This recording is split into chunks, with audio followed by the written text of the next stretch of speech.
जब आप एग्जाम का आप तैयारी करते हैं तो फिर एग्जाम में क्या होता है कि आपका रिवीजन में आपका होना चाहिए। और अगर मान लीजिए अगर आपका चैप्टर ही कंप्लीट नहीं है या फिर आपका एक्सरसाइज ही कंप्लीट नहीं है तो फिर आप रिवीजन कैसे करेंगे। तो इसीलिए आपको यही करना है कि जब भी आप मतलब एग्जाम का तैयारी करते हैं तो फिर आपको ये नहीं सोचना है कि जब एग्जाम आएगा उसका हम 2 महीना पहले हम पढ़ाई करेंगे। तो आप क्या कर सकते हैं कि आप अभी से अब क्लास 10 का जो किताब है या एनसीईआरटी जो बुक है आप अभी से इसको स्टार्ट कर सकते हैं। अब देखिए इसमें क्या होता है कि जैसे कि मान लीजिए आपको अभी किताब पढ़ते हैं तो फिर आपको अभी स्टडी करना चाहिए। जैसे कि मान लीजिए आप स्कूल आप ज्वाइन किए हैं, फिर स्कूल में आपका पढ़ाई भी होता है, तब क्या कर सकते हैं कि स्कूल का जितना भी जो टीचर आपको जो पढ़ाते हैं उसको आप समझिए, फिर उसका फिर आप नोट्स आप घर में आके बना भी सकते हैं। क्योंकि जैसे कि मान लीजिए स्कूल में आप जो नोट्स बनाते हैं उसको आप क्या कर सकते हैं, फिर आप खुद से आप सेल्फ नोट्स भी आप बना सकते हैं। इसमें क्या होता है कि आपका रिविजन भी हो जाता है, ऊपर से क्या होता है कि आपको समझ में भी आता है कि कौन सा नोट्स हम बनाए हैं, और फिर आप खुद से जब नोट्स बनाते हैं तो फिर इसमें आपका ज़्यादा ही आपका कॉन्सेप्ट आपका क्लियर रहता है। जैसे कि फॉर एग्जाम्पल अगर आप क्लास 10th में आप साइंस पढ़ रहे हैं या आप सोशल साइंस पढ़ रहे हैं या फिर आप हिस्ट्री पढ़ रहे हैं, तो उसमें क्या होता है कि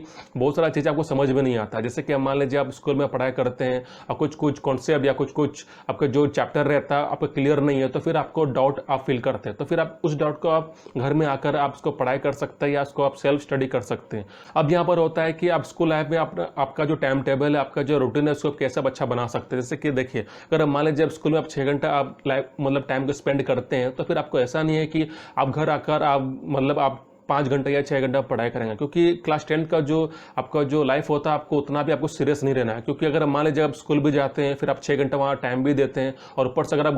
आप जब घर आते हैं तो वहाँ पर अगर आप कम से कम अगर आप 3 घंटा अगर आप खुद को आप सेल्फ स्टडी में देंगे तो फिर ये आपके लिए बहुत इनफ रहता है। क्योंकि अगर कभी कभी क्या होता है कि आप क्लास 10th में पढ़ाई कर रहे हैं, लेकिन आपको क्लास 10th में क्या करना है कि सिर्फ आपको पढ़ाई नहीं करना है, आपको लाइफ को एंजॉय भी करना है। क्योंकि अगर मान लीजिए अगर आप फिजिकली फिट भी रहेंगे, अगर आपका माइंड भी अच्छा फ्रेश रहेगा, तो हो सकता है कि आपको फ्यूचर में उतना दिक्कत नहीं होगा। नहीं तो फिर क्या होता है, जैसे कि अब मान लीजिए जब 12th बोर्ड आपका एग्जाम देंगे तो हो सकता है कि उस समय आपको टाइम ना मिले या फिर उस समय आपको उतना आज़ादी ना मिले। इसलिए आपको क्या करना है कि अगर आप क्लास 10th में है तो आपको उतना लाइफ को सीरियस नहीं लेना है। बस आपको जो भी आपको जो चैप्टर रहता है, जो भी आपके सिलेबस है, उसको आप कंप्लीट कीजिए, आप स्टार्टिंग से आप स्टार्ट कीजिए, ताकि आपको बाद में आपको मतलब ज़्यादा आपको लेंदी ना लगे या फिर आपको प्रेशर ना पड़े। और जैसे कि मान लीजिए अगर आप स्कूल में भी आप टाइम देते हैं, ऊपर से क्या होता है कि जब आप घर आते हैं, फिर घर में भी अगर रात में अगर आप सेल्फ स्टडी करते हैं, अगर आप एटलीस्ट आप 3 घंटा अगर पढ़ाई करते हैं डेली, तो फिर आपको इनफ टाइम भी मिल जाएगा, आप खेल भी सकते हैं, कुछ भी हॉबीज हो या कुछ भी एंटरटेनमेंट आप वो भी कर सकते हैं। इसमें क्या होता है कि आपका माइंड भी फ्रेश रहेगा और आपका जो आज़ादी वो भी आपके पास रहेगा।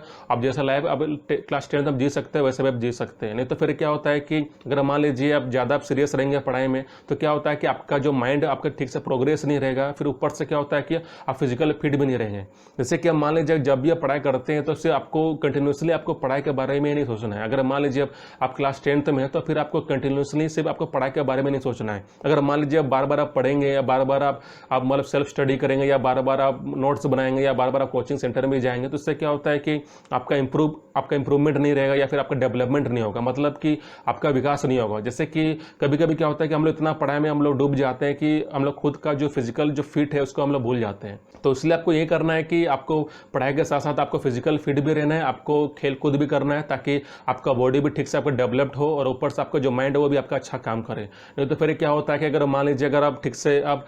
फिजिकली फिट नहीं रहेंगे या फिर आप खेल कूद नहीं करेंगे या फिर आप कोई स्पोर्ट्स आप ज्वाइन नहीं करेंगे, तो इसमें क्या होता है कि आपको बहुत दिक्कत भी हो जाएगा या फिर हो सकता है कि आप हेल्दी फील ना करें। तो इसीलिए आपको पढ़ने के साथ साथ भी आपको क्या करना है कि आपको स्पोर्ट्स में भी आपको पार्टिसिपेट करना चाहिए। ऊपर से क्या है कि आपको मतलब थोड़ा बाहर भी घूमना चाहिए, आपको दोस्ती यारी भी करना चाहिए। क्योंकि क्लास 10th में क्या होता है कि आपको उतना लाइफ को सीरियस नहीं लेना है। क्योंकि जब आप फ्यूचर में जब क्लास 12th का आप एग्जाम देंगे या फिर आप जब इंट्रेंस एग्जाम या कॉलेज में जाएंगे, तो उस समय क्या होता है कि आप उस समय सीरियस रहेंगे तो फिर आपको इतना दिक्कत नहीं होगा। लेकिन अगर मान लीजिए अभी से आप सीरियस रहेंगे तो क्या होता है कि आपका माइंड अच्छा से आपका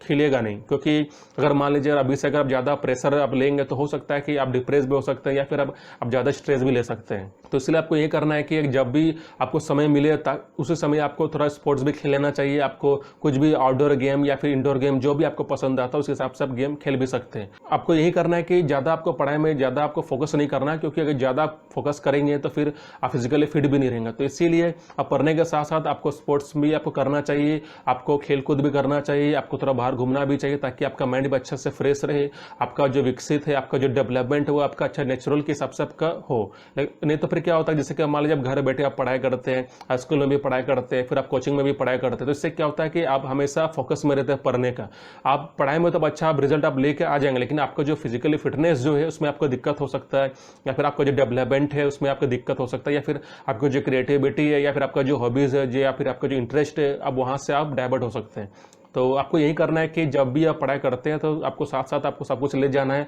आपको फिजिकली फिट भी रहना है, आपको हेल्दी भी रहना है, ऊपर से आपको गेम भी खेलना है, आपको हॉबीज़ भी आपको अच्छा से आपको पार्टिसिपेट भी करना है। आपका जो भी हॉबीज़ है, चाहे वो क्रिकेट हो, चाहे फुटबॉल हो, तो उसमें भी आपको पार्टिसिपेट करना है। अब ऐसा नहीं है कि अब सिर्फ आप पढ़ाई कर रहे हैं तो फिर आपका दिक्कत हो जाएगा, क्योंकि आपको टाइम टाइम पे आपको खुद के बारे में सोचना भी चाहिए, आप खुद के बारे में आपको इनोवेट भी करना चाहिए। जो भी आपका जो सवाल है वो आपका किताब से पूछता है, और ऊपर कुछ भी आपका एक्सरसाइज वो आपका प्रॉब्लम आप किताब से सॉल्व कर सकते हैं। जैसे कि मान लीजिए अगर आप किताब का ही अगर सारा एक्सरसाइज आप बना लेंगे, अगर आपका किताब से अगर सारा कॉन्सेप्ट आप समझ जाएंगे, तो फिर आपको उतना दिक्कत नहीं होगा, मतलब कि आपको बाहर का किताब को पढ़ने का मतलब को उतना जरूरत नहीं है। अगर मान लीजिए अब एनसीईआरटी